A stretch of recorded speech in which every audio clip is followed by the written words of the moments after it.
Everybody for our May meeting. Wonderful to see you. We see people from the north, the south, the east and the west again, and a few of our New Zealand friends are coming on as well. And always a couple from Israel. So wonderful to have you with us. My name's John Lockwood, for those I haven't met before, and I chair SCAFI and the Israel Allies Foundation Australia, which is if you like, where we're moving to as a designated body after 5 to 7 years of running SCAFI, Southern Cross Alliance for Israel. We now have a legal entity called Israel Allies Foundation Australia. And we'll tell you more about that as we go through the evening and go through the next couple of months. So it's wonderful. We've got our guest speakers here tonight to have them with us.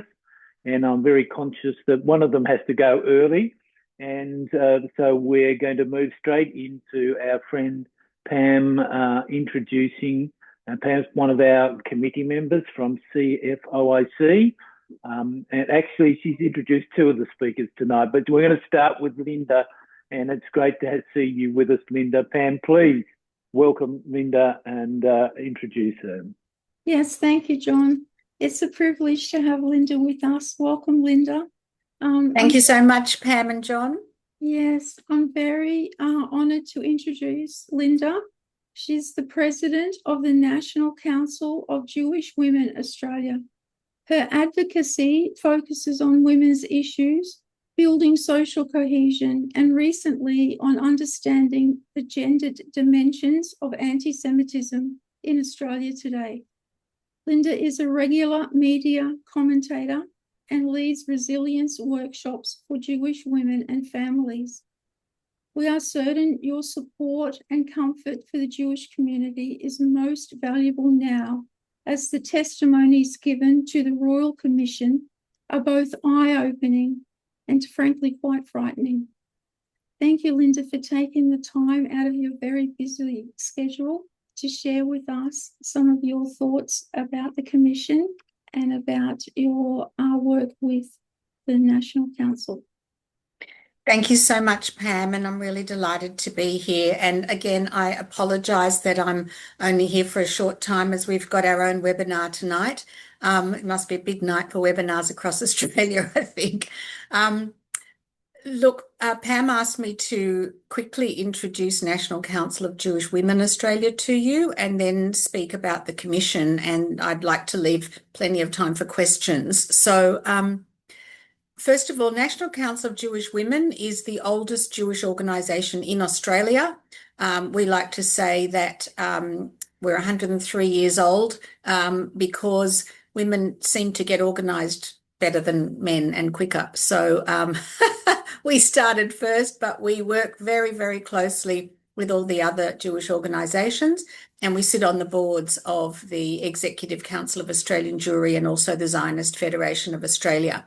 We call ourselves proudly feminist and proudly Zionist, and our work really does revolve around what Jewish women in Australia need, what women generally in Australia need, and also the issues that are facing Zionists, and that includes you, of course. And I want to thank you at the outset for your incredible support for our Jewish community and for Israel. And without allies like you, we just would not stand so solidly the way we do in this country. So I want to stress that and thank you all. I will talk a little bit about the Royal Commission. I'm going to talk to you about how the Jewish community is seeing it, how it seems to us that the rest of Australia is seeing it, what we see as being the impact on Australia and perhaps on anti-Semitism of the Commission, and what we are thinking about the long-term impact of the Commission. So I'll run through those and then open up for questions. So in terms of how the Jewish community is seeing the Commission, there are many in the Jewish community, and as you well know, the Jewish community very much wanted this commission and was very pleased that others in the community outside the Jewish community stood up and pressured the government to put on this commission. And it was really that pressure, not the pressure from the Jewish people, but rather the pressure from other Australians in business and sport and all sorts of sectors that got them to hold the commission. Many in our community are very happy that there is a commission for obvious reasons, but many, and I would say most, are very sceptical that the commission will actually achieve the goals that we would hope for it. We are facing a bit of an uphill battle getting Jewish people to make submissions to the commission, because a lot of people are saying, well, what is the point? It's not going to get us anywhere. People don't care. I don't think that is right. And we are doing a lot of work with Jewish people to get those submissions in. We know, 2 weeks ago, I think there were 10,000 submissions, about 75 to 80% of them from Jewish people, and both in terms of proportion and sheer numbers. This commission has the largest number of submissions ever received for any commission in Australia, be it the Banking Royal Commission or any other one. So that's pretty interesting. As I said, about 25% of the submissions are from non-Jewish Australians. We are hoping that the majority of those are from people like you, but we know that there are many submissions coming in from people who are enemies of the Jewish people and certainly enemies of Zionism. And so that is worrying, but I think that the numbers are fairly representative of the way we hope the commission itself will see the content. There are, of course, anti-Zionists from within the Jewish community, that tiny, we think about, less than 1%, but very loud. And they are making their submissions and they are making themselves seen. Again, we hope that the Royal Commission recognises them as unrepresentative as they are. In terms of how it seems to us that wider Australia is seeing the Royal Commission, I'll just give you a bit of an anecdote from last Saturday night when I was at a birthday party for Julian Leeser, the MP, who I'm sure many of you know. And the majority of guests there were not Jewish. We were sitting at tables having dinner, and we moved courses, moved tables. It was like a progressive dinner. And a lot of people asked me about the commission, and a lot of people, non-Jewish people, said, oh, I didn't know I could make a submission. We didn't really think it was for us. And I think that is disappointingly how many Australians are looking at this Royal Commission. They think it's a Royal Commission for the Jewish community. And I think obviously the name, calling it a Royal Commission on Anti-Semitism and Social Cohesion, people think it's about anti-Semitism and that is it. I personally feel it might have been cleverer to call it something that most Australians would recognise as relevant to them. Again, most people don't even think that social cohesion is relevant to them. But I think you and we know that anti-Semitism is simply an indicator of the health of a society. And when it is at a spike, as we've seen it recently, it means that the society itself is unhealthy and that there is danger to the society. And I actually wish that more Australians recognised that and saw the commission as something that is relevant to them and got involved. And I hope that one of the things you are doing as an organisation and as individuals is making that point to your friends and your neighbours that this is a commission for all of us, and it is aimed at improving our society for everyone, and especially at lowering the temperature of hate speech and the associated violence in this country. The impact of the Royal Commission in the short term, to be perfectly honest, is that there is a lot of media, and I'm surprised that even today, at the beginning of the second hearing block, which focuses on Bondi and security and policing and intelligence and things like that, it's still in the paper all the time. It's still on the media. It's in the on the radio. So there's a very high level of interest still, I think. But coupled with that, and particularly on social media, there is an absolutely despicable spike in anti-Semitic attacks on those of us who testified at the Commission.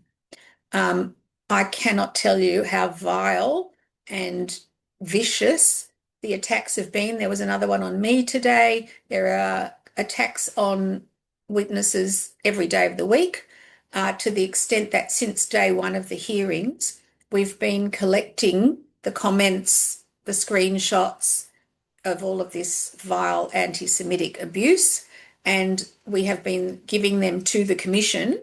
And the Commissioner today, or actually it was yesterday, no, it was today, the Commissioner opened the hearings with a statement about that and saying that it is all being looked at, it's being passed on to police. And I think that my hope is that as soon as possible, some of the laws against hate speech that haven't been used will be used, because, you can see somebody's name, you can see their profile, and hopefully there will be some arrests and some prosecutions as a result. So in the short term, there's a lot of media interest, but there's a lot of social media hate as well. In the long term, I think, I'd love to have a crystal ball. What we hope will happen is that there will be some serious and sensible recommendations that the Commissioner makes. And, of course, the most important thing is that government will adopt these recommendations. Now, they did adopt the recommendations from the interim report, which was the report that was held around Bondi and security. As you know, Dennis Richardson was part of that, originally resigned, and unfortunately, that sort of sank a little bit. But the government did accept all of those recommendations. If the government accepts the recommendations and they are sensible recommendations, it'll be a great outcome for the country. But as happens with pretty much all royal commissions, there are often very sensible recommendations made and they sink without a trace because there's no political will to implement them. There are either electoral concerns that override that will, or there are other concerns. And, we've even been talking about the fact that if the war in the Middle East reignites and petrol prices, become an issue again and Australians are focused there, then the government will be focused there. And again, we might end up with a commission that lasts a year and an outcome that doesn't happen at all. So I'm both, pessimistic and cautiously optimistic. And I think that's all I want to say now, because I've got to go at 8:05. So I'd take any questions you have on the commission or on anything else you'd like to ask. Israel, I've got 2 children living there, one of whom is visiting me right now. I've got a whole family there. I read the Israeli press every day, and I'm happy to answer any of your questions on anything. That's excellent. Thank you so much, Lynda. I guess I could start opening the questions with, as a woman and very pro-Israel, always pro-Jewish, Grace Tame is really making a disgrace of women and Australians. And if we couple that with the current flotilla, that's just making absurd, outrageous remarks. What can we do, or what's your opinion about those? I think we should ask for Grace to be removed from her award? Yes, look, Pam, this is an ongoing issue, and I actually did quite a lot of media around this issue at the time when she came out and said that the rape reports were quote unquote debunked propaganda, and she had a whole posse of women who agreed with her and continued to platform her. I invited her on national radio to meet with me for a coffee. I said, there were so many things she'd done that I admired, but on this issue, we certainly didn't see eye to eye, and let's have a chat together, which of course she never took up. I know that there are others who were offered similar, not taken up either. I also approached the Governor-General, and I actually asked the Governor-General if she could have her Australian of the Year title stripped from her. And very unfortunately, but very technically, this is the answer. If Grace Tame had an OAM or an AM or something like that, she could be stripped of that honour. Australian of the Year is a title that a person holds for a 12-month period. After that period, they're not the Australian of the Year, although so many of them say, former Australian of the Year, etc. So there's nothing to take away from her, unfortunately. If she, and this is the Governor-General told me this, if she was in her year of being Australian of the Year, they could take that title away from her, but she is not. So she is no longer Australian of the Year. So that's very disappointing. Another thing we have done recently is that there are so many organisations which have platformed Grace Tame and people like her, and organisations which have sponsored conferences where she is platformed. And what we do, and what you can do too, is we write to those sponsors and those organisations and say, how can you actually be doing so? And here is the evidence.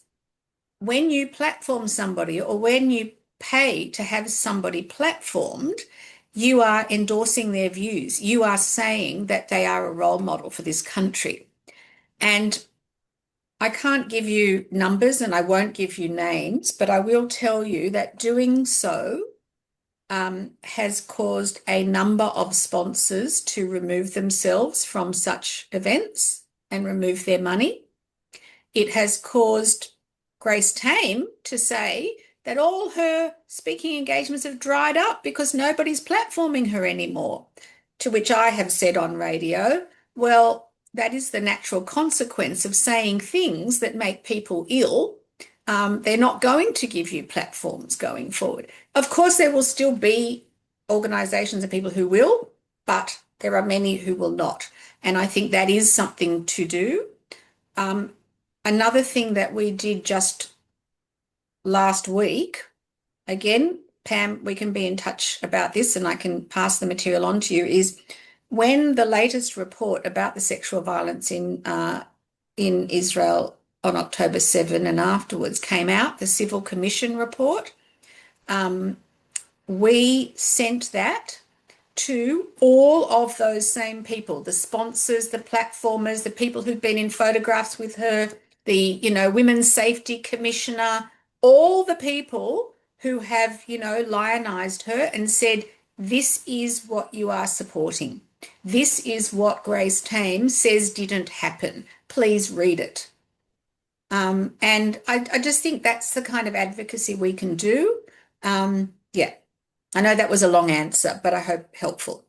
I think our endeavour as Christians, we are on many opportunities to try to engage and inform many Christian pastors, and unfortunately there are some of them who support Palestine, pro-Palestine. So we need education to the wider Christian community. I'm going to take up the time and ask a second question. You live in Australia, but coming up sometime this year will be the Israeli elections. Do you see or have an opinion on how a change of government, or if Bibi is re-elected, how that may impact the Jewish community in Australia? It's a very good question. I'm going to go back to something you said first because I think it's linked. You said pro-Palestine, and I want to say that there is nothing wrong with being pro-Palestine. What there is something wrong with is being a hater and an abuser of Israel. And the truth is that I lived in Israel for 7 years. I go twice a year usually. I take tours there. I have Palestinian friends and colleagues, both Arab Israeli people and Palestinians who don't live inside Israel, living on the West Bank. And they and I have mutual respect and mutual recognition of Israel and of the need for Palestinian people to have some form of sovereignty as well. So I just want to make that very clear. Most of the people who call themselves pro-Palestine are actually anti-Israel. That's what they really are. And we also need to say that to people. Look, I don't want to get too political here. I will do that when hopefully I can vote in these elections because I'm a dual citizen. I'm just finding out now what the details are of whether I can or I can't, given that I'm living here. You can only vote when you're in the country in Israel, when you're a citizen, but also I don't know that my residency is good enough to vote these days. But anyway, I do think there will be some impact, but not as much as there would have been 3 years ago. I think 3 years ago, it was possible for people to say, I'm a critic of the Israeli government, but I'm a Zionist. I mean, I can say that, and I'm sure many people can. But the last 3 years of absolute propaganda, brainwashing of the Western world against Israel per se means it doesn't matter who the Prime Minister is going to be. If they have Bennett or Lapid or anybody else as the next Prime Minister of Israel, I don't think, despite how different Israel will be, I don't think that the hatred of Israel will dissipate because it has been so inculcated into the public consciousness. There are many, many things in the Israeli government I'm not critical of as well, but I'm just saying we live in Australia. There are things that our government does here that we criticise. You know, there are things that we like. You know, you can have any view of the Israeli government that you like. Legitimately, I honestly fear that it might take a generation of re-education and deprogramming for especially young people to see Israel for what it is and not just demonize any Israeli government, any Israeli person who's, you know, served in the army or not. I mean, you know, we had young people who were visiting us the other day who would not go upstairs to meet our Israeli guest because she was Israeli. Can you believe that? I mean, absolutely outrageous. She's not the government of Israel. I'm not the government of Israel. And so I am very pessimistic about that particular point, unfortunately. Yeah. Thank you, Pam. Thank you, Lynda. Wonderful to have you with us. Please send your information when you are writing and doing submissions to us as well, because we will re-endorse that. And as the Israel Allies Foundation, one of our main aspects is re-education of both our politicians and into their legislations, etc., or their areas of influence. So we need all the information that we have. So thank you very much for being with us tonight. And it's wonderful. You've made a great segue into our second speaker, Gabi, with the Next Gen from ZFA. But before we go to that, we'd say thank you to Lynda. We normally at this time would have our founding Rabbi Reisenberg with us, but unfortunately last minute thing happened tonight and he couldn't make it with us. So we've asked his right-hand man, Stephen Green, who's also part of our ongoing committee, to step in for a minute, because this is Charlotte, and I'd love Stephen just to say a couple of words and welcome. Thank you, everybody, and thank you especially, Lynda. That was most enlightening and inspiring. Thanks for all the work you do. Yes, tonight the role of Rabbi Reisenberg will be played by his understudy. And no, I'm not an aspiring rabbi. Um, uh, I'm a battling travel agent, but maybe I should go into the rabbinate. As John just mentioned, we've just come out of celebrating the festival of Shavuot weeks, 49 days or 7 weeks after Passover. And it's very strategic. The marketing department of Judaism might have us believe that Shavuot is all about the festival of cheesecake and insomnia. And while that's certainly true, it definitely goes deeper than that. Cheesecake is because we traditionally eat dairy food, as the Torah is likened to nourishing milk. And insomnia or sleeplessness because we traditionally stay up all night studying in honor of this gift that the Jewish people received this time of year from Mount Sinai, being the Holy Torah. At our shul, we traditionally have guest speakers every hour on the hour, right through the night, giving insights, sharing, learning, and it helps get us through till dawn. My son, who's in Israel for the year, did the same thing. And the reward for staying up all night was that they got to see the sunrise at the Western Wall, which was unbelievably special for him and his group. But yeah, Shavuot marks the birth of Judaism, where we commemorate and relive that monumental moment, the giving of the Torah to the nation of Israel on Mount Sinai. Marks the beginning of a loving and eternal relationship with God, Hashem, a bond that has endured for more than 3,000 years. It's the Torah's deep wisdom, its rituals, its guidance that have nourished that relationship through both the brightest and the darkest moments of our journey. It's not just a book of laws and rituals. And here's the thing for all of us, it's a living Torah that grounds us, that uplifts us, and gives us the strength and courage to live with meaning and purpose in every aspect of our life. We can all apply the Torah principles to every aspect of what we do in business, in family, in community, it's not just two tablets that we look at as stone, but it's got to be intertwined in everything that we do and we think and how we act. On this 3,338th anniversary of the Torah being given at Mount Sinai, we do enjoy delicious food and dairy delights. But with all anniversaries, Shavuot is both a celebration but also an opportunity.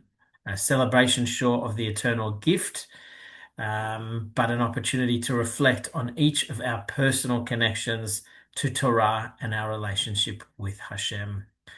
And yeah, that's the some words, some thoughts as Rabbi Reisenberg and Rabbi Shmuel from Central Shul shared with the Central community, and it's an honor to pass on and share with you as well.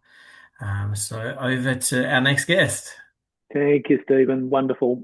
Again, I think the grooming is going well for you to step into the rabbi's shoes at some stage.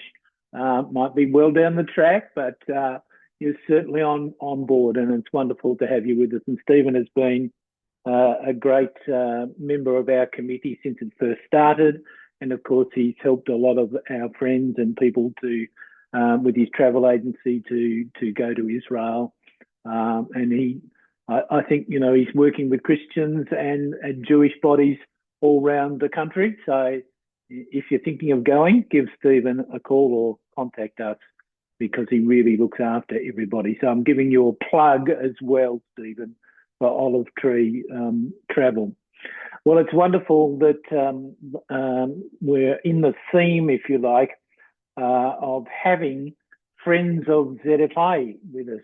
Last month we had Alon Cousseau with us, and a week ago I was on a Zoom call with Pam and Shmuel from CFOIC, and Gabi was the guest of that. And I didn't know anything about Gabi, but I just thought it was such a wonderful time that it will be just great for us as Christians to further understand what the next gen are thinking and doing and how we connect with them. So welcome, Gabi, for our Southern Cross Alliance for Israel, Israel Allies, to come and share with us. But first, I just want to, could you just give us a bit of your background? You're a Melbourne boy with a family, but I hear you go backwards and forwards to the IDF as well. How do you do that these days? So yes, first of all, I'm Israeli. I'm not a Melbourne boy. We've been here for a year now. We're on Shlichut. My wife is the Jewish agency representative to Australia and New Zealand. So we're here for her. We came for a 3-year period. And I was looking for a job. My background is leadership development, education, Jewish identity. Those were the things I was dealing with in Israel. And looking for a job here, there was an opening for the director of Next Gen, which is a very new portfolio at the ZFA. And I'll elaborate in a minute on that. I just do want to say also thank you very much for inviting me. As we had the meeting last week and this one as well, it's very refreshing to be an Israeli with allies and supporters. As you could imagine, outside of the Jewish community, that doesn't happen too often. So thank you very much for all what you do. And I appreciate that very much. So just a bit more about myself. I'm 42 years old. I'm sorry for my cough. I have a winter cough. Nothing goes through Zoom, so nothing to be concerned of. For the past 13 years, I've been working. I established a leadership academy, a pre-army mechina, that was designated for Israelis and overseas participants. So I've been doing that for many years. We have 250 participants in Israel. 100 of them are from overseas, 150 Israelis. And it's also a gap year, but also an army preparation program for young adults post high school. Another hat that I wear is my beret. I'm a company commander in the reserves. So I've been for almost 20 years an officer in the reserves.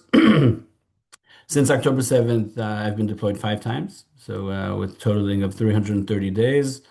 My last deployment was actually 2 weeks after we arrived to Australia. So we arrived, settled down in a hotel here in Melbourne, was able to buy a car, and that was pretty much all what I was able to do for the family, and left for 6 weeks.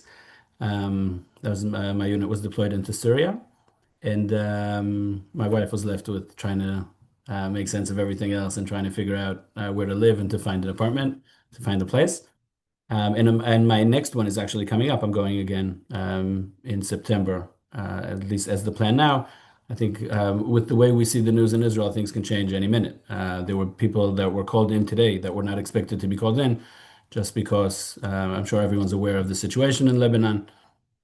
The drones have been a really big challenge that the army is really struggling to deal with. And at least it seems like from what I read in the news that the army has decided to, or the government has decided to go deeper and to be more on the offensive and not as defensive as it has been in the past few weeks.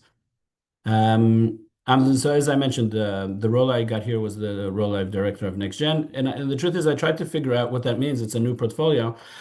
Exciting enough, I get to establish it and to understand what needs to be needed.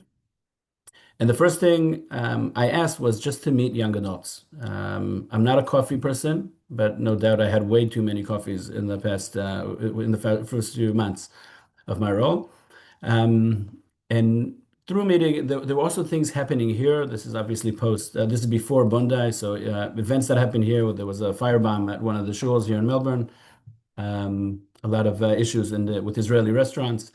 And living here, and I also have to say, since I got here, my social media has been more and more influenced by the anti-Israel statements, things that Israelis I don't think really understand fully what it's like.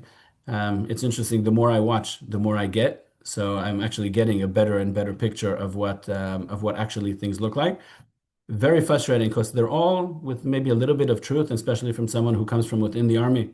So I get why it could be seemed in a certain way, but obviously when it's put out of context and without any, I'd say, of the bigger picture. So yes, I can understand why things might seem the way they are, but obviously things are manipulated very easily to be very anti-Israel. And it's extremely frustrating just to be here and to see how the opposite of who we really are on ground we're seemed all over the world. And I think the values that we have, the way we fight, the way, like so many things are so different than what people think of us, which is just so hard to deal with. So with the meetings that I've had, I got the feeling that what was really needed was a big, I'd say, conference or a get-together, a leadership summit. And this actually came from my upbringing as an officer. In the Army, we tend to, every morning and every evening, there's something that we do either right before sun rises or sun sets. And it's called in Hebrew, ha'arachat matzav, evaluating the situation that we're in. Mainly as commanders, asking ourselves, with all the changes that have happened throughout the past day or throughout the night, are we prepared for the threats that we might have in the next day or in the next night? So that's gathering all the information that happened throughout the day. That's checking the situation of the soldiers, even weather aspects, like anything that has been changing, and to evaluate and to make changes with actions. And I had a feeling after meeting a lot of organizations here that deal with young adults, that's exactly what needs to be done here. As in, there are organizations that have been around for many, many years. And no doubt things are changing, and things have changed since October 7th. And asking that question, what is actually changing? And are we as organizations relevant to what's changing? I thought that was a very meaningful point to bring in. And I think it is something that organizations, especially those who deal with leadership and community engagement, should do often. And my sense was that so much was going on, and a lot of organizations were still pretty much doing a bit of the same that they've always done. I was in a talk about a year ago in one of the big shuls here in Melbourne, and the presenter said a statement, and he said, the golden age of the Jewish community in Australia has come to an end. And you know what? It's a statement of a speaker. It wouldn't have meant too much if not he would have asked the next question. And then he asked, anyone who agrees with the statement, please raise your hand. And it was just fascinating to look around and to see that with, let's say, a few hundreds of people in the room, in the hall, most of the people had their hand up. Now that for me was that was crazy. I've been to Australia many times. To me, it always seemed like that perfect spot on the globe. You could come and everything's just amazing. You see the same things in the newspaper that you saw months ago when you wwere here. It's all about footy. It's like the beautiful culture of Australia, beautiful place to travel and to hike. And the Jewish community here was thriving. And then to see so many people raise their hands with that feeling that the golden age for the Jewish community has changed or has ended, for me, that was an eye-opening, like, whoa. So that led this big summit that we had in February. We had 60 young leaders from all over Australia, and it was just interesting to come together and to see the things that have come up. And I don't think anything would be surprising, but I think the main question was, so if this is the situation, how do we need to change? And I can say that my strategy within my role was very much formed by that summit and by the answers and by the discussions and the things that we got. So just a bit with things that came up there is, I think, first of all, there's an insight that I think is a good one. Like hardships and hard times like this bring us together. And there's more a sense of wanting to be part of the community, even those young adults that are a bit more distant and maybe don't have as much connection or didn't have for years are now more coming back and more wanting to be part of the community. So I think it's not a big surprise, but issues like this, where it's tough to be Jewish outside, actually bring us together. And I think that's something for us to embrace and to take advantage of. And there's plenty of work that we can do. But that's a good thing. All the rest are not as much. And obviously, the origin of this is not necessarily positive. The others is obviously a decline in the sense of safety. Um, many have shared how they're just not interested to be like known as Jews at their workplace, in public, and the campuses for sure is an issue.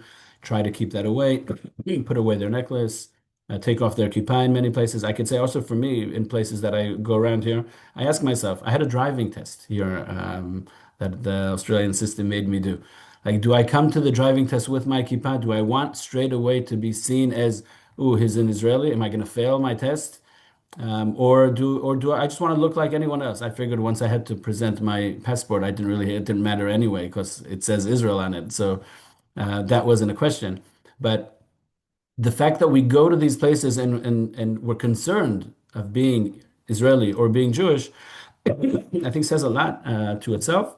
And when you meet young adults who say, I don't want to talk about my Israel experience that I went after high school when I took that off my resume, even though I did things in Israel that gave me experience that would be worthwhile in the work world, but I took that off. Or I'm not interested in sharing like my views about Israel, and I don't want to be seen as a Jew because that's straight away linked with the Zionist. Although no one ever even asks what people's views are, they're just given that title straight away anyway. But there's a sense of decline of the sense of safety. But I have to say, what I was surprised was also even more than that. People were concerned about I'd say the polarization within the Jewish community, and I think this also comes with that sense of there's something now that's happening, and we need to come together. So I've seen organizations that never really had anything to do with each other now come together because there's more sense of unity, more in need for unity. So a lot of other things are put aside, and then we come together because the young adults actually understand that the stronger or the closer we are to each other, the stronger the community is going to be in the future. So that is a beautiful understanding.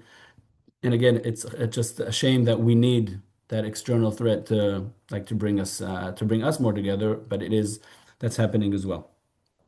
More and more of them are thinking of leaving. And it was a bit of a contradiction with the answers that we got, because on the one hand, they all see future for the Jewish people in Australia. So that was no question. Will there be Jewish communities here in Australia? But most of their young leaders, were actually considering more leaving than ever before. So that's a bit of like, I'm still struggling to understand what that actually means. Like, we see the future, but it's not with us. So that's from a leadership perspective, I'm a bit concerned. How do we make sure that we have meaningful leadership here that continues and leads the way through all these different challenges? I'd say for the most part, after this summit, I think that it was clear that this summit should be something that happens every year. But I broke down the next gen to 4 different, I'd say, life stages. So you have the life stages of school, where most of them are engaged either through Jewish schools or Jewish organizations in the non-Jewish schools. Those who go to gap years or Israel experience would be the next, university, and young professionals. And what we're trying to challenge is those transition points between every stage. How do we keep them involved within the community? Because obviously reaching out and trying to grab them back after they've been away for a while is more of a struggle. But a lot is going on. And I feel it very much, that sense that more and more young adults want to be part, and also don't feel comfortable to be who they are outside, looking for where to feel comfortable inside. And so if it's through a religious perspective or values of giving back to the community and being more involved, there is very much a notion of being a part of things that are going on. And I think the best thing is that working together, seeing organizations doing things together that they've never done before, or maybe hardly done before, is great as well. And what we're trying to understand is how do we take this whole thing and uplift it to beneficial things. Another big aspect that came up from many was the fact that they're just tired of fighting anti-Jews. And instead of trying to fight anti-Semitism with everyone, when everyone feels that it's just a lost cause, there's no real way to fight it. But to try to put that aside and to try more to celebrate who we actually are. And yes, we probably won't. It's not going to work for those who really hate us anyway. But not being on the defensive aspect, but more just who are we and how beautiful it is. And to try to interact more with those who are not part of the Jewish community, but also are not those who actually hate us. I do also have to say, I've been traveling Australia, so we're here for just a short period of time, so we're trying to make the best of Australia. Whenever I leave the big cities, it's a whole different feeling.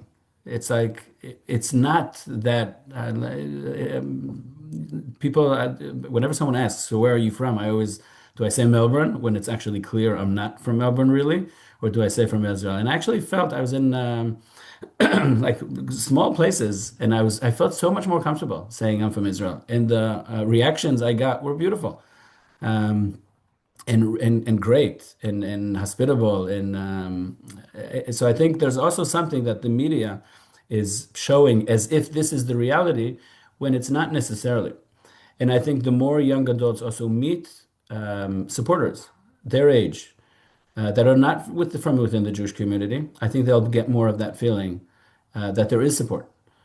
Because at the moment they're feeling isolated and they're feeling like they need to come more together because they're feeling like the sense is like everyone's against us. When clearly in such a big country like Australia, that's very much not true. So I think that's also something that we need to start figuring out how to do that. And I was chatting with Pam, there are ideas that we would want to run, but I think it would be very, very meaningful and healthy for young adults to just hear from people that are not Jewish that they support who we are and the way like we live our lives. So that's just a bit of an insight into the summit and a bit of my work. I'm happy to open for questions if it's army related, if it's leadership and community engagement oriented, whatever people are interested to hear. I'll be happy to share as much as I can. Thanks, Gabi. So yeah, if somebody does have a question, you just push the reactions button and hold up your hand and we're happy for you to ask a question. If not now, we'll have some time at the end, so you might think about a question for Gabi. But as I was listening to Gabi last week, and in conjunction with Pam from CFOIC and Shmuel Younger, who lives in Israel, who's a mate of yours. So I understand, Gabi, that Shmuel is a good friend of yours as well. Yes. So we've known each other for quite a few years. Yeah, so we're sort of thinking, oh, well, how do we get our young Christian leaders, next gen, etc., involved in meeting with our young Jewish groups, etc.? So we're working towards an idea that perhaps we'll call it a summit, we can call it whatever we want to, of inviting young Christian leaders to meet with young Jewish leaders here in Melbourne and perhaps in Brisbane. I think Shmuel's coming out, Pam, in late October, early November. I think you've got dates on that he'll be here. So we'll run it in conjunction with CFOIC and the Israel Allies Foundation and invite people to be supportive of that. So, all these things, when just talking about that, like putting on summits and starting to move around the country, I'm just bringing people up to date as well that our new ambassador, Hillel Newman, is a very supportive, wants to see more Jewish organisations and Christian organisations working together. He's working with the Israel Allies Caucus and the Foundation, of which we'll be going up to the embassy as guests of the embassy at the end of June. And we're talking about how we work closer and better together. And our young generations are our future. A lot of you who are on this call, are well grown in your love of Israel. Let's put it this way: we've been around a while, and we love Israel, and many of us have been there many times. Like I think this year will be next year will be my 10th time or 11th time of leading an organisation leading some young entrepreneurs over there.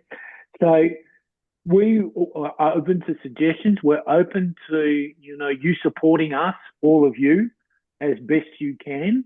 I think if Stephen is there and he has our new, or somebody might have David might have our new IAFA Foundation details if they want to help us. Ian Warby's been with us as C4I and ICEJ and Bridges for Peace. We're all working together as organisations to bring our young ones and educate our young ones and have the Christians, young people standing with the Jewish young people, because that's our future here in Australia. And if they choose to go back to Israel, that's fine, not a problem. That's all good. We'll come visit, etc. One of the interesting things, Gabi, when you say you go into the country, it's a lot more open, a lot more. Oh, you're Israeli, great, wonderful, great to have you with us. It's not like the city centres and some of the things we see. And it's the same for us. When my experience going to Israel, and even getting into a taxi, and where you're from, we're from Australia. We love Australians. Welcome to our place. Israelis love Australians. That is true. Give us your accent. We want stories. Tell us about the kangaroos. And, so it's very open. But thank you, Gabi, and wonderful to have you with us tonight. And I look forward to meeting up and having a coffee with you and perhaps Alon to talk about what we can do together over this coming year to bring our organisations together and work together, which is the important thing. Christians standing with Jews and being seen to be standing, not just talking about it. So we'll get a time for Q&A afterwards, but now I think it's time to introduce one of our other main committee members, and that's my good friend Mark Mudri from Adelaide. He's been part of our work together for many, many, many years. He and I have worked together, and then he has joined in with SCAFI and the Foundation and ICJ. So welcome, Mark. Bring us up to date. This is a man who travels the world, mixes with the highest of high and the lowest of low. So it doesn't matter where he is, he will meet, talk, pray, and engage with people from all around the world. But currently, I think he's either president of the Christian Lawyers Association or vice president, or holds something high up there. He's just hosted a big meeting here in Melbourne for Christian lawyers from around the world, and there's lots of exciting projects that he's working upon with us as well. But I thought it'd be great tonight just to have one of our founding committee members, good friend, and many don't know of the work that Mark does. And so welcome, Mark, over to you. Share a bit, whatever's on your heart.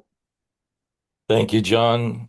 Good evening, beloved sisters and brothers. I think I know a fair few of you, but can I start with the 1-minute version of my life story so that you can get to know me a little bit better? Ready? Yeah. I spent 5 months in psychiatric wards going through law school. I got in trouble with the police in my late teens.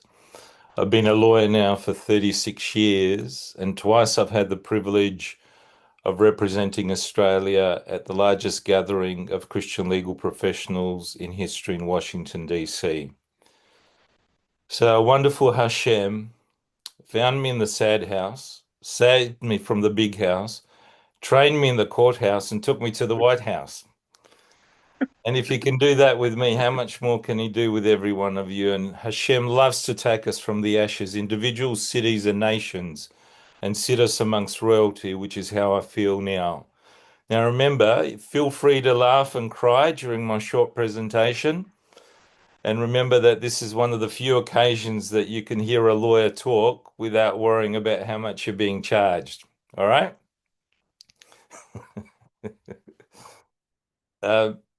I've been working with the wonderful prayer warriors for about 26 years. In fact, we started a prayer room in our law firm overlooking the town hall. And this is where we work with John. They would come and support us on events, and we would go and support them. And the beloved late Peter Kent Lee, who was very anti-Semitic, and so was John, he'll tell you, and they become great champions for Israel. And whilst I had a great fondness for Israel, and I wanted to go for 39 years, and it's amazing the timings of Hashem. 3 months after October 7th, I get a phone call from Tim Hall. Some of you may know, he's on our advisory board, one of our greatest fathers in the nation. And he said, "What are you doing next week?" And I was working for the Bible Society at the time, which becomes very relevant later in terms of mobilizing the churches. And Lynda lamented that the Royal Commission may not go very far unless there is the political will. So I'm going to share a couple of practical ways of how to develop that political will. So Tim Hall says, "What are you doing next week?" I said, "Oh, working for the Bible Society. Do you want to go to Israel?" This is January after October 7th. And I just knew it was the right thing. Nobody was going at the time. And it ended up at the invitation. It was meant to be somebody else. I'm often like, the last reserve to go in. And some of you feel that way as well. But often I think you're the first choice of Hashem. So my wife was very much against it, and I went, and it ended up being at the invitation of the president. And there was only a handful of us. And I saw the aftermath of October 7th. They took us to some of the kibbutzim, right where the bombs were still flying in both directions in Gaza at that point. And I saw such devastation, it just broke my heart. And I heard a sheriff who saw the first paraglider, and he gave us testimony that because of the communication equipment the International Christian Embassy Jerusalem provided some time before, he estimated that 3,000 lives were saved. And at that stage, I'd only begun working with the ICJ, and I can see that Maxine is there, who was right there at the beginning of the founding. And I might just go into how the ICJ was founded.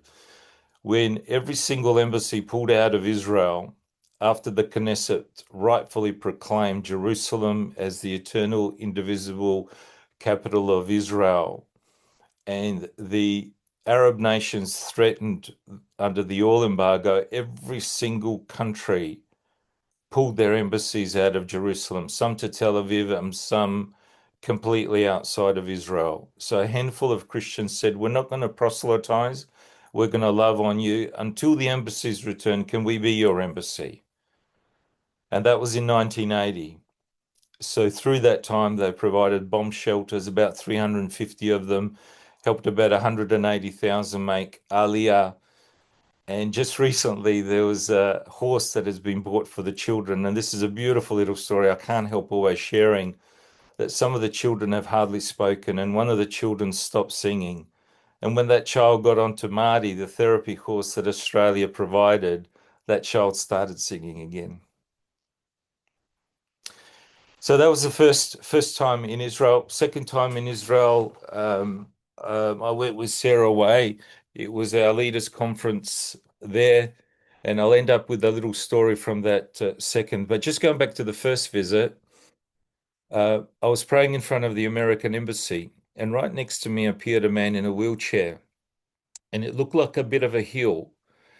And so I just motioned to him whether he needed me to push him up the hill, and he motioned yes. So as I was pushing up the hill, it got harder and harder, and I eventually got him to the top. And then I knelt next to him, and it's the most angelic, beautiful smile. And I just asked his name, and he said his name was Ariel. So I pondered what this meant, and the sense that came to me was that on October 7th, Israel was cut off at the knees, and she was facing a very, very steep hill. Now she's destined and prophesied to get to the top of that hill with or without us. Why not with us? And the sense was that this Ariel, and that name means altar of God and lion of God, that this lion would arise. And it was extraordinary later to find out that the taking out of the nuclear facilities, that mission was called Lion Rising. I want to get to some practical things now. Thank you for a number of you that supported us in the call for a Royal Commission soon after the Bondi attack. And incidentally, one of the lawyers that I was with, one of the Jewish lawyers I was with on my third trip, he said, the sports people are getting together, the business people are getting together. Can the churches get together and support the call for a Royal Commission? And just on a few days' notice, Maxine and Sarah and Irene and a few others drafted this incredible 2 or 3 page letter. And within a few days, 460 leaders signed a letter expressing repentance on behalf of the church to the precious Jewish people, standing with the victims and calling for a Royal Commission. I'm in the process of preparing now a major submission, and the 460 of you that initially signed that will get a copy of that, and you'll be asked to see if you agree with the contents of it. And it's going to be a holistic approach of the churches coming together and broadening that initial letter that we did in terms of how can we support the Jewish sisters and brothers? How can we be part of the recommendations that the commissioner may write? Let me give you a few examples. Working closely, Yossi Ishad from the Zionist Council in Israel, we brought out Danny Meisner, and that was a step of faith. And once he got here, Danny's sister was the only Australian killed. And once Danny came, everybody wanted him. He ended up even seeing the Prime Minister and the Foreign Minister and so on. But this was an example of a beautiful, beautiful cooperation between the Jewish and the Christian groups working together. And then we got to know Yossi Ishad so well, and he's now doing a water project with Nova Paris. With all the billions that have been spent, can you imagine somebody with the reputation, former senator, Olympian, still her people did not have running water? So this is one of the ways to elevate the fragrance, the innovation of Israel by dealing with practical examples of ways to deal with real issues. There's even dreams of irrigating a lot of the Northern Territory, bringing water and making it a food bowl and a mini Israel. So some of these things will go into the submission. There'll be the identification of the horror of replacement theology. There's a number of issues that we can make a little bit of a manifesto with whatever happens with the Royal Commission.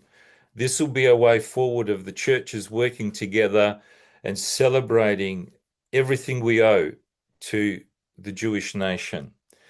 There's a couple of practical things. John Lockwood has mentored one of the twins, Samson and Giftson Saladaro. They saw the horror of women being killed in India, and at one point they had 40 developers, and they've created an app called I'm Safe.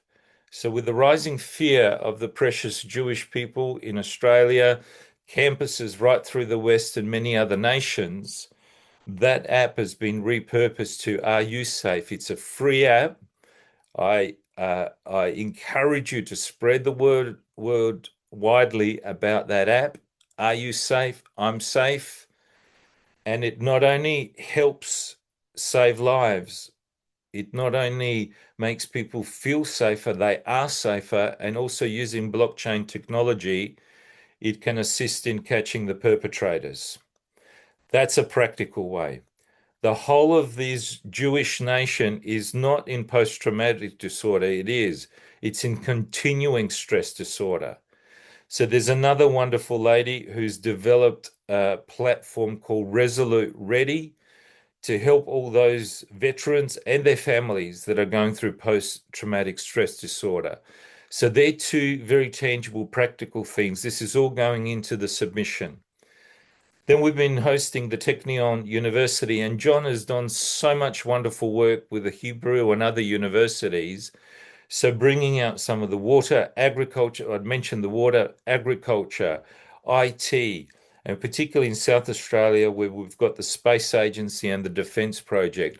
These are all very practical ways, and it's one thing when a precious Jewish person talks about Israel or the benefits that they've given to the world through computing and everything else, but it's another thing when a Gentile boasts of what the Israeli nation is doing and wants to do more, particularly. And so this is one of the ways, not only fighting anti-Semitism, but distributing and being amplifiers of the fragrance of Israel in Australia. Now, what a wonderful job Stephen did earlier with standing in for the rabbi. And he said something to the effect that he's a struggling travel agent. Can you imagine?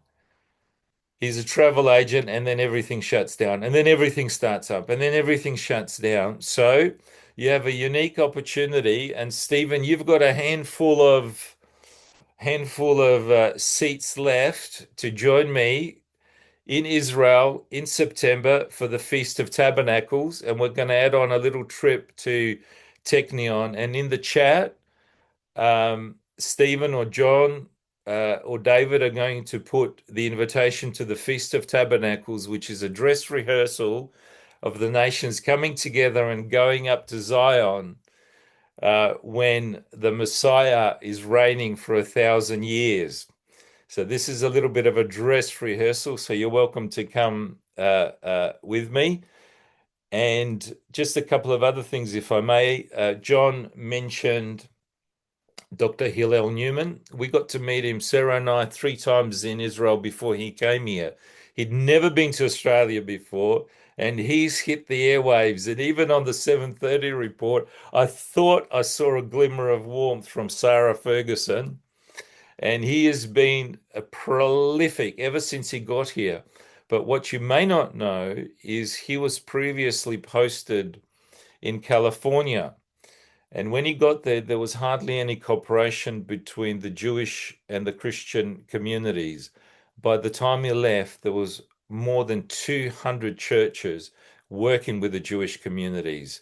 So he's already demonstrated his affection and appreciation for the Christian communities to come together and to work with him and to really make a massive change right through the generation. Yes, the young people are the future, but Hashem is Lord of Abraham, Isaac, and Jacob. And you beautiful hoary heads, we need the 3 generations working together. We need the zeal of the young ones, but we need the wisdom of the more mature ones to help them not make some of the mistakes that we have. And I'm just going to finish off with just a tiny little story. And just before that, I'll say that my 3rd trip was with about 20 mainly Jewish lawyers.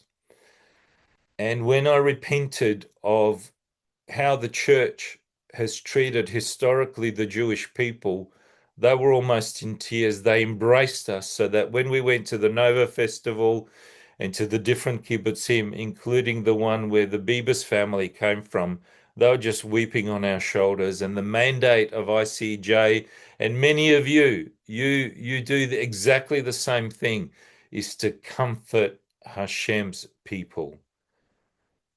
I'll finish off with this story. The second time that I was there, it amazed me how you go from Remembrance Day to Independence Day. And so the sirens were going, and there was weeping, and there was sadness, remembering the fallen in the Holocaust, the recent wars right through history. And then early in the morning, I hear music. So curious, I went down there, and the theme of that year for the Feast of Tabernacles was 10 Gentiles grabbing the talith of one Jewish person. And I went down there, and there was about 300 beautiful Jewish people dancing. And some of you are Seinfeld fans, some of you are not, but I dance worse than Elaine on Seinfeld. And then they give me the kippa, and I'm going that way, and they're going this way. So it was the opposite of 10 Gentiles grabbing the talith of one Jew. It was 300 Jews grabbing hold of this big doofus Gentile. But I tell you, it was one of the sweetest, most beautiful moments of my life, being embraced to that community, and I'm ruined forever.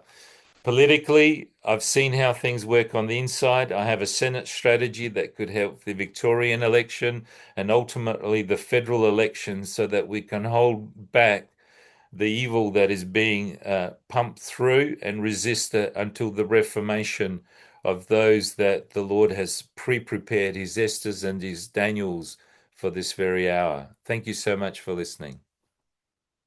Oh, wow. Thank you. Thank you, Mark. Just wonderful.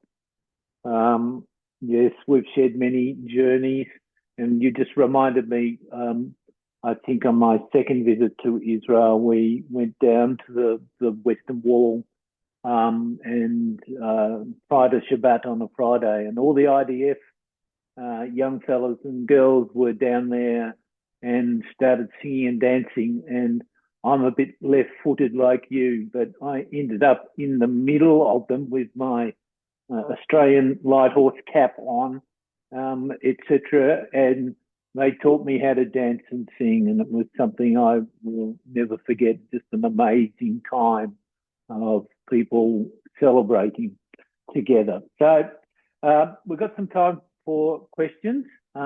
Stephen's got a screen share. Oh, yes. Yes. On Thursday the 4th, Ambassador Hillel Newman and the Deputy Foreign Minister Sharon Haskell, who I heard speak at the Knesset with such great passion, and you've seen her on YouTube taking on some of the haters. And I'll be moderating or doing something on that one as well. So that's coming up on the 4th of June. And so what was screenshotted there is an invitation that you need to fill in. So no doubt with the copy of the recording, John, you'll send this out. So spread it don't spread it far and wide. Spread it judiciously to those that need to get to know the new ambassador, and we love the work the previous ambassador had done, and also to hear Sharon Haskell. So it doesn't take long to send it to 10 people, and again, ask them to judiciously forward it on to another 10 people. And so SCAFI, you've done so much work for so many years, and all of you wonderful other organizations, by working together, I am convinced. Yes, it may take a generation, but I think we can make the preparations for it, and it could happen a lot sooner than that Israel will be celebrated again. I worked in Parliament for 2.5 years. I've been a lawyer, as I've said to you. I worked with Christian lawyers all over the world in horrific places, including Nigeria. But I dare to believe that Hashem's plans cannot be thwarted, and our part, He wills us to do His will far more than we can ever will. Agreed. Wonderful.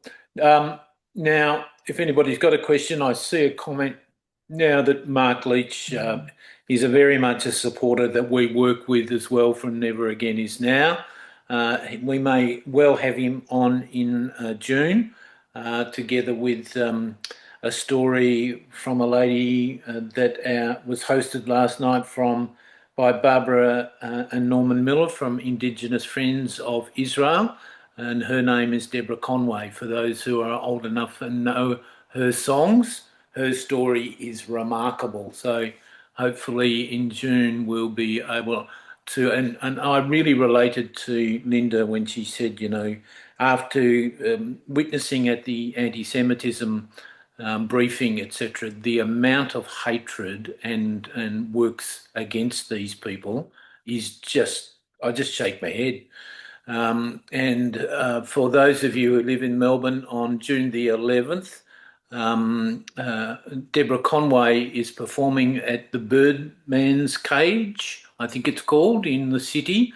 And I'm going along to that event to support her as a Jewish performer. And as I said to her last night, is it okay to bring my baseball bat? Because the amount of people that are protesting just and getting away with it, I just get very frustrated with it. Mark, before you go, there's a number of events that are coming up. One is the Sharon Haskell and meeting with Hillel. There's a few other things that you've been working on as well. Can you share some of those things for the rest of this year? I think the Royal Commission is very significant. In early September, we've got the global leadership of the Christian lawyers meeting in Indonesia.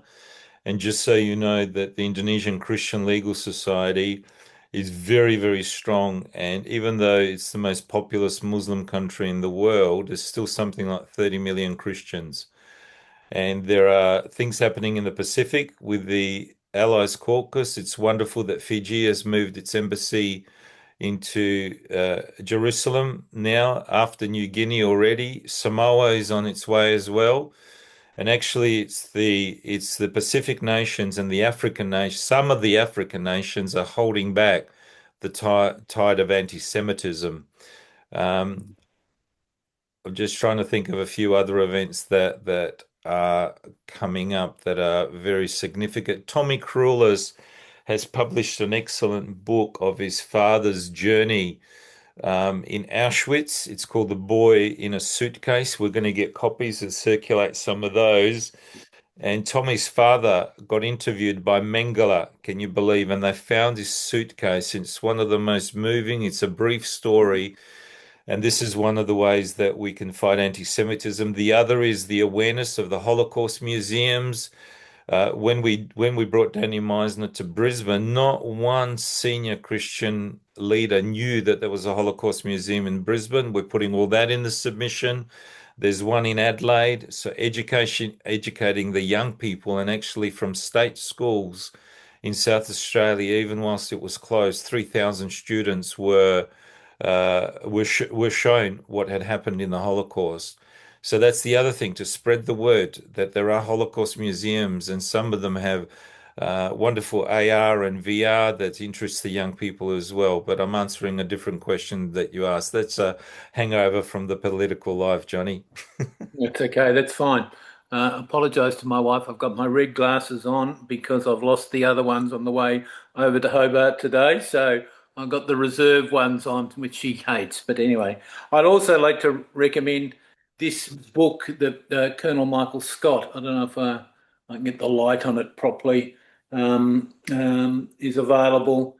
And Michael has been a guest many occasions with us and will continue. It's a wonderful book.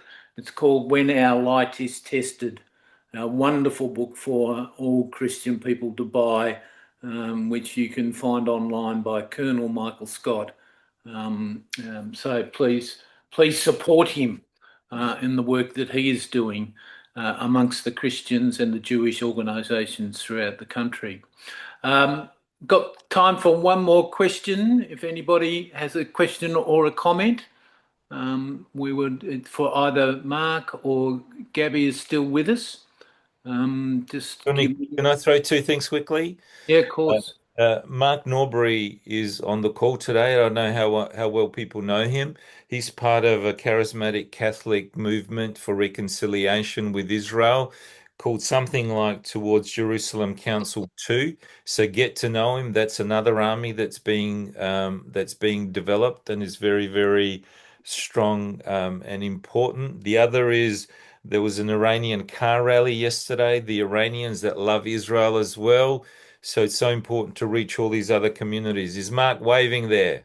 Yes, Mark. Yeah, Welcome, I don't Mark. know how well you know him, but this is very, very important, the work that he's doing, and he's in Sydney.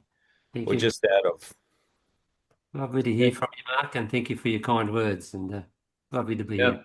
we'd love to hear more about you, Mark. Perhaps touch base with us, and we may have you as a guest sometime. So please touch base with myself or Mark Mudri, or through Mark Mudri, and we'll find out a bit more. I think I've seen you on a couple of the Zooms recently, so let's find out a bit more about each other and what we're doing.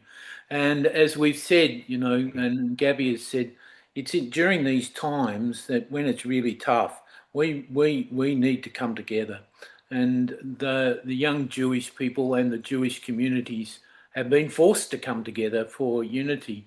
And we need to come together as Christians, no matter what church you attend or don't attend, that have a love for the nation of Israel and the people. I'm an outright Zionist, I think, which I get my own comments on social media about that. But I try to stay out of the arguments all the time. But we have some fantastic supporters, and you are part of that group. And tonight, Gabi, we had 40 or 50 people on, I don't know, but usually we get 400 to 500 people after the night who watch it on our YouTube channel, which David Jack really is our IT man and puts all the music and everything together. And we have that on our YouTube channel, Southern Cross Alliance for Israel, if you look that up. But got a comment, Gabi, before we go? Just to say thank you very much. This has been extremely interesting for me just to sit and listen. Mark, the work you do is remarkable. So thank you very much for everything. And as I said earlier, I'll be more than happy to work together on initiatives that would bring the younger generation together. As I said, I think we really need it. So I appreciate everything and thank you very much. Yeah, thank you. Well, I think it's that time of night where everybody unmutes. We see the gallery, and you can all unmute and thank our presenters with a very nice, wonderful clap of the hands or a blessing. It's just wonderful that you have all been with us. Thank you so much for the night, everybody. Well done, bravo. Thank you. Thank you. Blessings. No, the jobs. Thank you. See you in June. Shalom. God bless. Shalom, shalom. Shalom. Shalom. Shalom. God bless. God bless you, Diane.